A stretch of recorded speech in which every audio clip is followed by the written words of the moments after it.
Hello, friends. It's Halloween time. So, what are we going to do?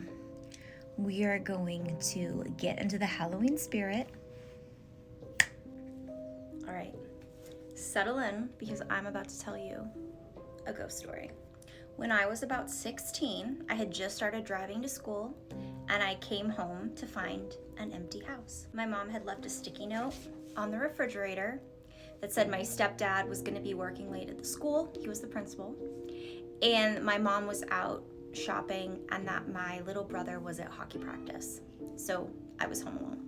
I lived in a pretty safe small town growing up, but I hadn't been home alone very often, so I locked the front door just in case, just to be safe. So like most days when I got home from school, I hung my keys up, I went upstairs, took my clothes off and put on something comfy. I'm upstairs, I get my pajamas on, and I'm getting ready to go downstairs and watch TRL, because that's what we did back in the day.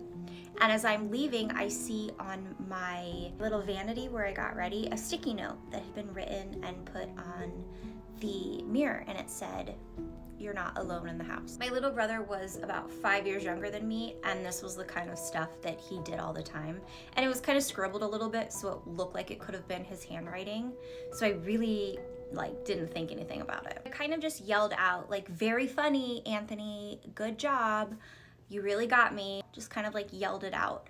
And the town we grew up in was very small. And we lived right by the school. So for him to have come home from practice or not gone to practice, it wasn't like a big city where you had to be driven everywhere. So he could have somehow gotten home, I don't know. So I yell out and he doesn't answer. The house is just silent. So I'm thinking, okay, whatever. He might have done it before he went to school this morning, or who knows. I legitimately was not worried because this is the kind of crap that he would do. So I can't find him. I've checked everywhere. Not in his room, he's not in my room or my parents' room. So I'm like, whatever. I go downstairs and I go into the kitchen to make myself a snack before I post up in front of the TV. And at that point, I open the refrigerator, and on the milk carton in the fridge, there's another Post-it note in the same handwriting that says, "There's nobody here but you and me." At this point, I'm starting to get really freaked out. And I kind of yell out again, "This is not funny. I don't like this joke. Leave me alone." But I'm legitimately starting to get freaked out. So I go to the front door and I make sure that it's locked. And then I go to the back door, make sure it's locked. I think I even put the doggy door down. I was really freaking myself out. At this point, I'm like, okay, I'm gonna just call my mom and check in because I'm getting kind of freaked out. It's starting to get dark out. Nobody's home. I don't know what's going on. So we had a phone, a house phone, that had a little connector in the kitchen. And it's always put on the connector because if not, it'll die and then it'll start beeping and it's really annoying. This is before cell phones. So I go to grab it off of the little hub and it's gone.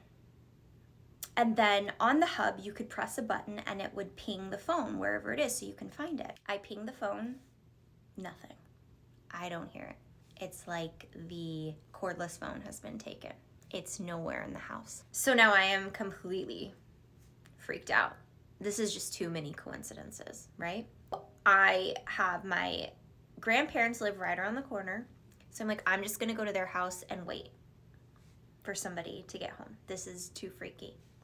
So I go to the hook where I hung my keys, the same place I put them every day when I got home, and they were gone. In my panic, I start frantically looking through the house, thinking that maybe I threw my keys somewhere else. Maybe the phone was somewhere else. At this point, I don't even know what to think. While I'm looking, I see another sticky note on the kitchen table, and it says, "You're not going anywhere." Now I don't know what to do. It's completely dark out at this point. I cannot find my keys. I am terrified to go outside. I'm terrified to stay in the house. I can't find the phone. Nobody's home. I don't know what to do.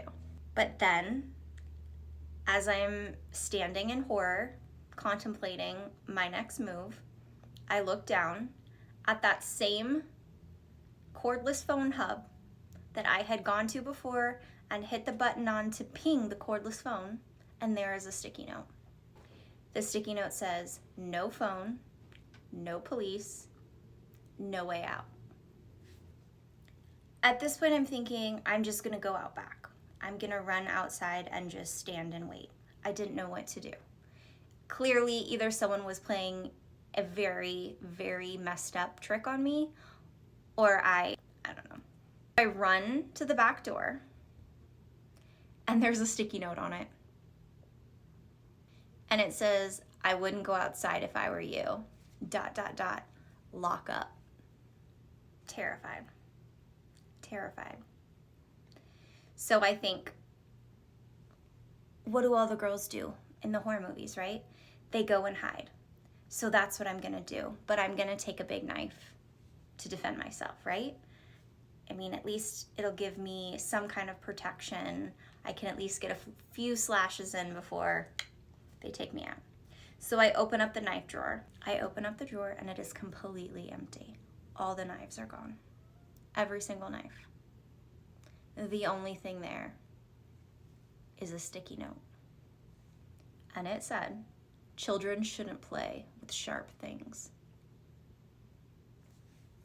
Now I am terrified. I run upstairs. Like in every horror movie, the one thing that the girl is not supposed to do is run upstairs. But there was a sticky note telling me not to go outside. All the knives are gone. I'm 16. I don't know what to do. So I run to my room and I check under my bed. I check in my bathroom. I check in my closet. There's nothing there. So I just cower down in fear. As I'm in my closet, I hear my TV turn on in my bedroom. Just loud static. Terrified me. So I peek out the closet to look at the TV, and on it is a sticky note. The sticky note said, now I have you right where I want you. At this point, I'm so scared. I'm just preparing myself. And then I remember downstairs, we have the family computer. The computer still connects to the internet through the phone. You don't need it. I can call out to somebody. So I get downstairs to the computer, terrified, terrified. Shut the door to the computer room and I get on chat AOL and I message my best friend who's online at the time and I say, someone is in my house. You have to call the police. Somebody is in my house and they are hunting me. Freaking myself out. At this point, I am cowered in the corner of this little computer room, just crying, sobbing, waiting for the end, basically. And then I hear sirens outside and I hear banging on the front door. This is the police. And so I book it to the front door. Everything's a blur. I just run as fast as I can. I don't even remember getting from the computer room to the door, but I just utter relief, right? Open the door, the police come in, they check the whole house. They don't find anything. And they tear our house apart looking. They still never found my keys, and they still never found the phone. But they didn't find anybody either. We're in the kitchen waiting for my parents to get home. And one of the cops that's standing behind me says, what is that? And he pulls something off my back. And he holds it out in its hand, and it's a sticky note, and it says, I was this close.